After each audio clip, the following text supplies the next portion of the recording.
ครับกิ้งก่าทะเลทรายมันร้อนมากมันก็เดินไปบนทะเลทรายมันก็ยกขามันไว้นี่หางมันดูนะครับอันนี้เท้าหลังมัน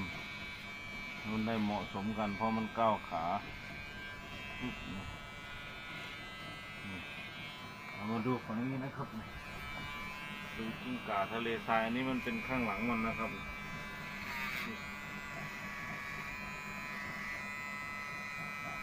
ทีนี้เรามาดูขาหน้ามันนะครับขาหน้ากิ้งก่าทะเลทรายเดี๋ยวดูหัวดูหางมันก่อนก้มลงนิดนึง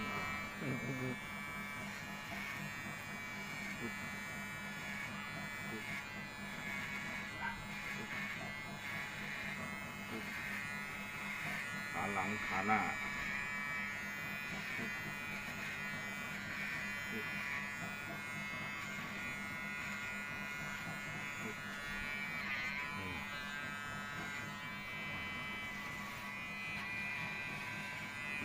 ขาหน้ามันหั